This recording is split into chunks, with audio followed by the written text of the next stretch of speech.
नमस्ते दोस्तों, ये वीडियो में हम लोग सीखेंगे कि जो वॉर लाइक सिचुएशन हम लोगों को ग्लोबल इकोनॉमी में देखने को मिल रही है उसका क्रूड ऑयल के ऊपर क्या इम्पैक्ट होगा और उसकी वजह से अपने मार्केट में किस तरीके का मोमेंटम बनता हुआ दिखाई दे सकता है। और पिछले कुछ दिनों से जो आरबीआई का और सेबी का जो इंटरफेरेंस हो रहा है उसका क्या इम्पैक्ट हम लोगों को एफएनओ रेगुलेशन में अभी देखने को मिल रहा है। ये सभी बातें स्टेप बाय स्टेप इस वीडियो में डिस्कस करने की कोशिश करते हैं। सबसे पहले स्टार्ट करते हैं निफ्टी का डेली चार्ट का analysis. Psychology point of view से हम लोगों ने डिस्कस किया हुआ था कि यहाँ पर मार्केट में एक हल्का सा प्रॉफिट बुकिंग हम लोगों को देखने को मिल चुका है और जो इंपॉर्टेंट सपोर्ट हम लोगों को आने वाले समय में देखने को मिलने वाला है वो 25,525 के करीब है। लेकिन इन बिटवीन एक जियोपॉलिटिकल टेंशन वाला न्यूज़ हम लोगों को देखने को मिल चुका है। कल रात को 10 बजे के दौरान ईरान और इसराइल के बीच में जो हम लोगों को युद्ध जैसा सिचुएशन देखने को मिल चुका है उसको हम लोगों को थोड़ा समझना पड़ेगा। ईरान ने क्या किया, इसराइल के ऊपर 118 बैलिस्टिक मिसाइल से फायर कर दिया है। हालांकि इसराइल का ज़्यादा कुछ वहाँ पर जीवित हानि हुई नहीं है, लेकिन इसका काउंटर अटैक अगर इसराइल की तरफ से होता है और वो क्रूड ऑयल के जो रिजर्व है उसके ऊपर हो जाता है तो वहाँ पर हम लोगों को ग्लोबल एक इकोनॉमी के ऊपर उसका इम्पैक्ट देखने को मिल सकता है। अभी इसराइल की तरफ से जो है वो अमेरिका ने भी यहाँ पर इंटरफेरेंस किया हुआ है, वो भी इजराइल को सपोर्ट कर रहे हैं और उनका सपोर्ट कितना आता है इसके ऊपर भी आने वाला समय में हम लोगों को मार्केट का मोमेंटम देखने को मिल सकता है। एक बात डेफिनेटली है कि यहाँ पर इजराइल की तरफ से ईरान के क्रूड ऑयल रिजर्व के ऊपर कुछ अटैक होता है तो उसकी वजह से ग्लोबल इकोनॉमी में हम लोगों को उछल कूद देखने को मिल सकती है। तो इस सिनेरियो के लिए हम लोगों को तैयार रहना है। अभी इंडियन मार्केट के ऊपर इसको किस तरीके से देखा जा सकता है, सबसे इंपॉर्टेंट बात, अगर आज के दिन का डाउ जोन्स का मोमेंटम देखोगे तो इतना कुछ खास रिएक्शन वहाँ पर हम लोगों को देखने को नहीं आया है। ये रिएक्शन हम लोगों को कब देखने को मिलेगा, जब इसराइल की तरफ से काउंटर अटैक हो जाएगा और ईरान के क्रूड रिजर्व के ऊपर वहाँ पर बमबारी होगी तो उसका इफेक्ट हम लोगों को देखने को मिल सकता है। एफएनओ में जो रूल्स और रेगुलेशन लाने की सेबी की तरफ से यहाँ पर कोशिशें चल रही है उसकी वजह से क्या हो जाएगा, आने वाले कुछ दिनों में एफएनओ का पर्टिकुलरली ऑप्शन ट्रेडिंग का जो वॉल्यूम है वो थोड़ा कम होता हुआ दिखाई देगा। लिक्विडिटी भी थोड़ी सी अफेक्ट हो सकती है, तो ये पॉइंट को आपको मद्देनजर रखना पड़ेगा। अभी कल के दिन मार्केट में किस तरीके का मोमेंटम देखने को मिल सकता है उसको समझने की कोशिश कीजिए। मार्केट ओवरऑल यहाँ पर हम लोगों को एक हल्का सा डाउन साइड का मोमेंटम दिखा रहा है। यहाँ पर अगर आप टॉप से देखोगे तो ऑलमोस्ट 26,280 से लेके यहाँ पर 25,720 तक का मार्केट ने डाउन साइड का मोमेंटम दिखाया हुआ है। तो वैसे यहाँ पर इंडिकेट करता है कि मार्केट में हल्का सा रेंज बाउंड सिनेरियो यहाँ पर कंटिन्यू होना चाहिए।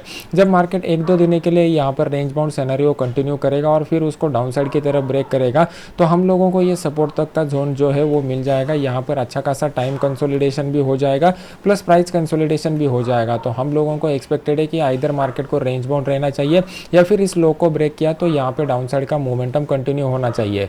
इसको 15 मिनट के ऊपर का अगर कोई प्राइस एक्शन कंफर्मेशन देता है क्या उसको समझने की कोशिश करते हैं। बहुत सारा कंफर्मेशन हम लोगों को यहाँ पर देखने को मिलने वाला है। यहाँ पर नीचे की साइड में देखोगे तो एक अच्छा खासा सपोर्ट का लेवल बनता हुआ दिखाई दे रहा है और ऊपर की साइड में भी रेजिस्टेंस लेवल बनता हुआ दिखाई दे रहा है। तो कल के दिन मार्केट अगर 25,740 का जो इंपॉर्टेंट लेवल है इसको डाउन साइड की तरफ ब्रेक करता है तो हम लोगों को डाउन साइड का मोमेंटम बनता हुआ दिखाई देगा। यहाँ पर मार्केट जो है वो मार्केट में फ्लैट ओपनिंग बहुत ही इंपॉर्टेंट है। अगर डायरेक्ट मार्केटली गैप डाउन के साथ ओपन हो जाता है तो गैप डाउन ओपनिंग के बाद ये 25,740 का जो लेवल है ये यहाँ पर एज अ रेजिस्टेंस की तरह काम करेगा और दोबारा मार्केट यहाँ से डाउन साइड का मोमेंटम दिखा सकता है। मार्केट में price action point of view से अगर आप लोग देखोगे तो 25,825 का जो लेवल है इसके ऊपर हल्का सा अपसाइड का मोमेंटम प्राइस एक्शन इंडिकेट कर रहा है। लेकिन जिस तरीके का ग्लोबल इन्वायरमेंट अभी बन चुका है यहाँ पे प्रोबेबिलिटी थोड़ा कम रहेगा। तो जब भी प्रोबेबिलिटी कम रहता है हम लोगों को कम क्वांटिटी के साथ काम करना ही हमारी समझदारी रहती है। इन बिटवीन अगर मार्केट ओपन हो जाएगा तो इन बिटवीन वाला जोन कंप्लीटली रेंज बाउंड रहेगा। यहाँ पे कुछ भी अपॉर्चुनिटी लेने में आपको उतना कुछ ज़्यादा बेनिफिशियल नहीं रहेगा। अगर मार्केट जो है वो मार्केट एकदम फ्लैट खुल के यहाँ पर ये एक रेंज बाउंड जोन क्रिएट करता है तो पहले मार्केट को रेंज बाउंड जोन क्रिएट करने दीजिए। याद रखिए कल के दिन थर्सडे है, थर्सडे के दिन जो है वो एक्सपायरी का वाला डे है। ये एक्सपायरी के दिन हम लोगों को डबल जैकपॉट भी देखने को मिल सकता है। अगर मान लो कि यहाँ पर एक्सपायरी के दिन पहले वाले मॉर्निंग सेशन में मार्केट रेंज बाउंड हो जाता है और रेंज बाउंड के बाद फिर डाउन साइड को अगर ये ब्रेकआउट दे देता है तो यहाँ पर एक बड़ा जैकपॉट हम लोगों को देखने को मिल सकता है। क्योंकि वैसे भी अपना मार्केट जो बुधवार के दिन यहाँ पर 2 अक्टूबर की छुट्टी के दिन क्लोज हुआ था उसके बाद डाउ जोन्स में अभी तक कुछ खास मोमेंटम देखने को नहीं मिला हुआ है और ग्लोबली एक थोड़ा सा फियरफुल सिनेरियो यहाँ पर इंडिकेट कर रहा है। तो ये सभी पॉइंट को मद्देनजर रखते हुए ये अपॉर्चुनिटी आपके लिए खासा इंपॉर्टेंट रहेगी। अभी देख लेते हैं कि बैंक निफ्टी क्या इंडिकेट कर रहा है और बैंक निफ्टी में बेस्ट अपॉर्चुनिटी कहाँ पे देखने को मिल सकता है।